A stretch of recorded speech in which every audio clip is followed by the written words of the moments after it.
Hey guys, we are back on the 53 Ford. Ran the crowbar over the valves yesterday and we managed to break several of them free. Kind of a summary going on. I don't know how well that shows up. But we've got basically 50% of them are free, 50% of them are stuck. So my thinking is we're going to pull the ones that are free. I kind of set up this Amazon box to hold the valves so we can keep track of what ones were where. And we'll pull these all out of the block and see how everything looks. And we'll see if we can maybe put a little bit of heat on the ones that we sprayed the coil on yesterday and maybe get those ones moving a bit as well. Let me get you set up on a stand and we'll get the crowbar going here. I got a magnet and a little pick, and we'll see if we can get some of these to come free.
That certainly has been an evening.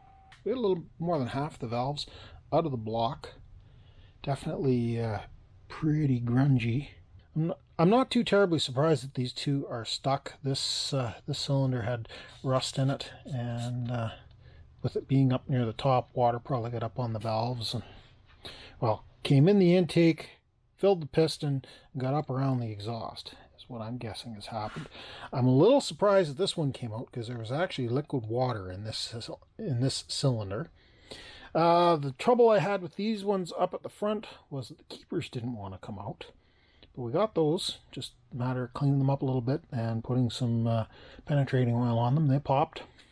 I'm a little bit surprised on this one that it won't come out the exhaust because I'm pretty sure this piston is free. This intake, I think it's got water in behind the valve. I don't think it got down in the cylinder too much. This was one of the ones where you put oil in the cylinder and it runs down past the ring. So I think we're good. And this back one, I'm kind of surprised that it popped. The intake, I'm not surprised as being a bit sticky. The next thing we can try is putting some heat on the subject, but we don't want to get too carried away and wreck the springs. Now, I did tweak a couple of the springs when we were taking them out, but I think those are just a matter of grabbing them in the right direction and giving them a little tweak and they'll go back into their normal shape. Otherwise, I can get new springs, but I would prefer to not wreck any parts if I can avoid it. Yeah, that helps if we turn it on. Turn on some light. So we've got 3 left on this side, 4 left on this side that we've got to get out of there. And they are stuck. Well guys, I think that's going to be it for tonight. I put a little bit of diesel fuel in 2 of the 3 cylinders that are being troublemakers. We'll see if that helps us any. I've had a few people say that that is the magic bullet. And of course, we've tried 2 or 3 other magic bullets and haven't had much success. The good news is we've got more than half the valves out of the engine. I pulled the valve guides out of there too. They will definitely need a good cleaning. You can see my cardboard box down here. We're 1 valve over halfway. Hey guys, we are back working on the Flathead Ford V8. And as you can see, I left that cylinder, Now that cylinder full of diesel fuel overnight, and they do not appear to have leaked down in the least. I'm going to suck all that diesel fuel out of there and put it in the diesel heater so we don't waste it. And then we're going to put a little bit of serious heat. By that I mean a rosebud tip on an oxyacetylene torch. And we'll see if we can do anything with this. I'm not sure that that is going to accomplish anything for us, but we'll take one last crack at breaking this thing loose in the truck before we start unbolting things and getting ready to lift it out. Well, let me get that diesel fuel cleaned up, and then we'll see what we do with some heat. We're going to start on this side, and that's mostly because we've got two pistons that are stuck on this side and only one on the other, at least as far as I know, only one on the other. So we'll put a little bit of heat in here, grab the coil, may as well use the good stuff, and we'll see what we can do.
Well guys, the camera card is just about full.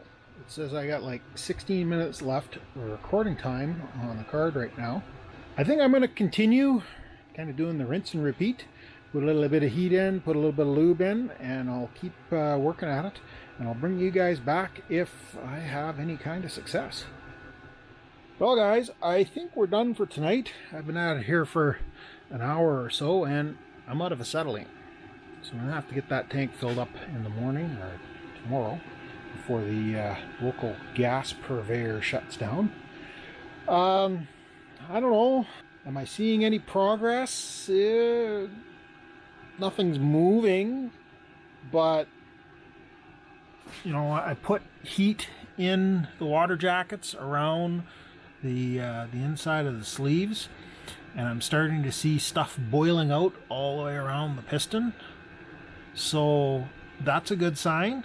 We've still got 3 or 4 stuck pistons. Now I did see something here that I didn't really like.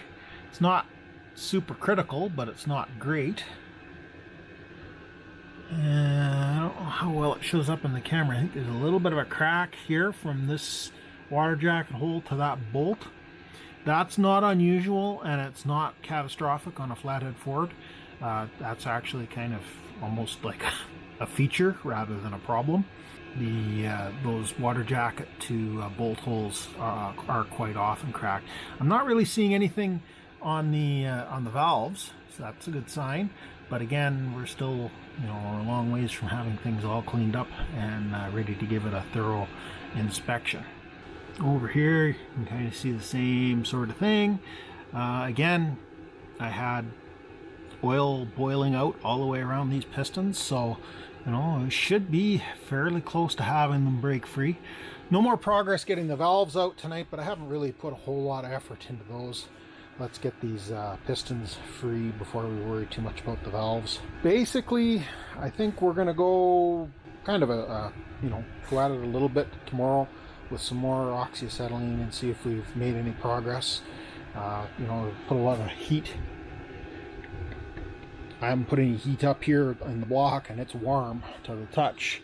The water pump is warm to the touch. It's just putting heat down into those water jackets. So, we've got a fair amount of heat into this block with the good Croil penetrating oil. I'm hoping that's going to be enough to get things to break free for us. But not really any progress to talk about tonight. Anyways, I'll be back at it again tomorrow evening, and we'll bring you along for the ride. Until then. Hey guys, it is Saturday morning. I spent the last couple of evenings editing this week's video, so I haven't been out in the garage working. It's just been sitting here, letting it sit. I went to the machine shop to try and get a fresh tank of acetylene, and unfortunately, due to the holidays, they don't have any in stock. They're expecting their shipment coming in on Monday, so we'll probably get some then. We're going to take one more crack with the pry bar here and see if we can get any kind of movement out of this thing.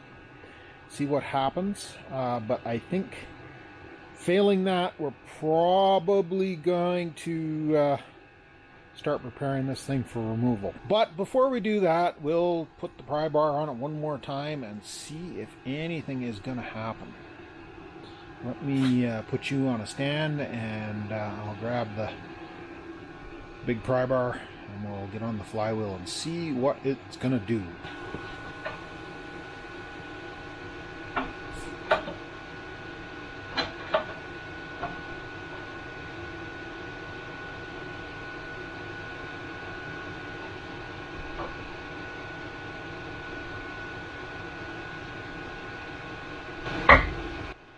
Whoa!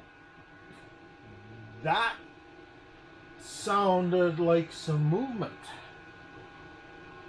Oh boy. Let's try that again.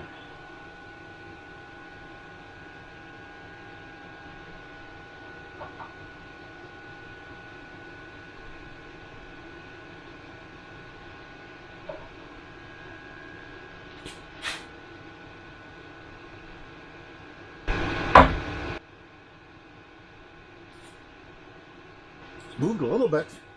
Well, it certainly made a little move, I think. Sure seemed to.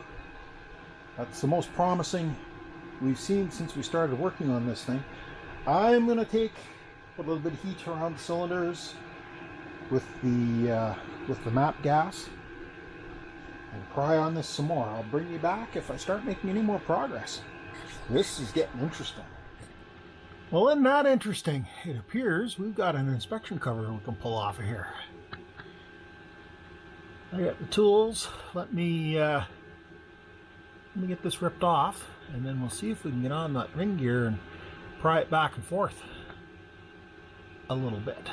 And yes, we're sitting on jack stands, not the hydraulic jack.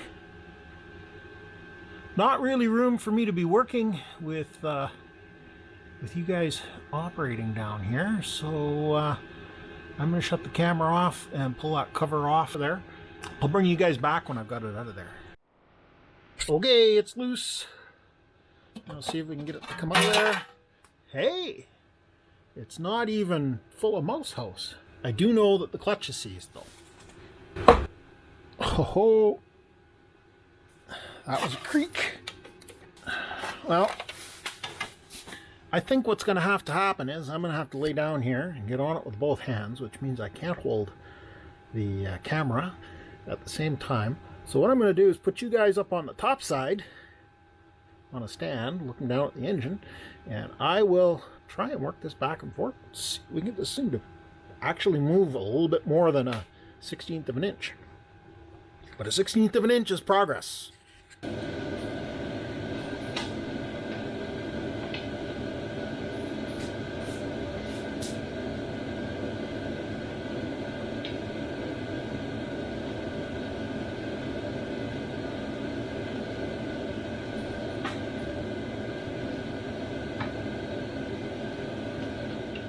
Well guys, I don't know what to say. Definitely, I've got a little bit of movement in the flywheel, but I don't know that the pistons are moving at all. This is good news compared to what I've had previously, but it's still not getting to the point where the pistons are moving up and down.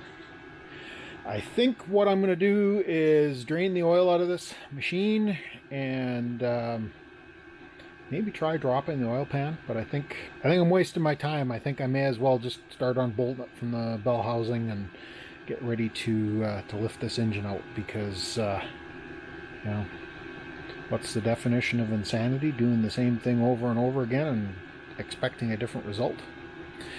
So unfortunately, I've used up my time that I had scheduled to work on lifting the engine out today in chasing this little bit of noise that the thing made when I put the pry bar on it. So I'm going to start working on getting this ready to lift out. We'll get the oil out. We've got to disconnect the exhaust on both sides and start cracking the bolts on the bell housing. But I think that's about as far as I'm going to take it today. We've still got more time to work on this before this video needs to get released, so I expect I'll continue poking away at this. Hopefully we'll have the engine out on a stand, and maybe we'll be able to tap on these from the bottom and get them to move so that they can start coming out. Pretty much we're in the same boat we were in before, where we've got piston stuck. These two are free. I don't know about this one for sure, but I think it's free. This one is free, this one is free, and this one I think is still stuck. So that is where we're at right now. I'm going to turn the camera off. You don't need to watch me draining oil, and we'll continue on once I get the oil out of it. That didn't go too bad. The engine came unglued from the bell housing, not too bad. As you saw, the clutch was stuck pretty well to the flywheel, and looking at it, it was pretty much wasted. Maybe that's why this truck got parked. I'm not sure. The fuel pump push rod needs a good cleanup. All of that went fairly well. I think we're to the point now, though, where we can strip a few more things off of here, like these oil lines, the push rod. We'll roll this over, crack open the oil pan, and take a look at what we've got in the bottom of the engine. I'm not going to bother recording or stripping all this little stuff off the top. I'll bring you back when ready to pull the oil pan off. What do you figure, guys? What kind of shape is this thing going to be in underneath that cover? Let's take a little pry bar to it and see what happens.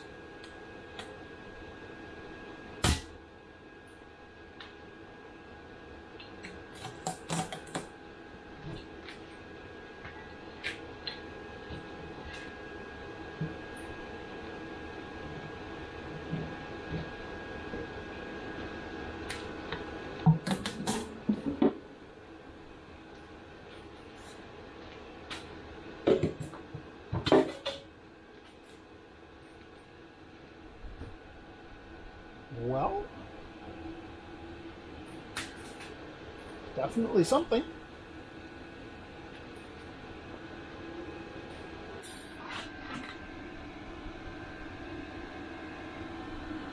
Oh, the good news is it's got a little rust there. I'm not sure if it's showing up on the camera or not, but I'm seeing like quite noticeable crosshatch on the lower parts of these pistons.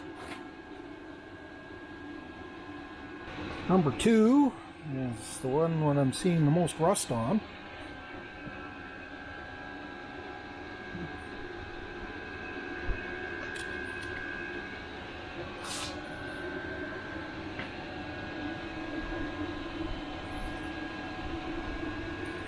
I don't know, guys, this is looking pretty promising. Got a whole bunch of sludge on the oil pickup, but that's not surprising either. With the style of oil filter they have on these, it doesn't get a whole lot of filtration. We got 1, 2, can't see 3.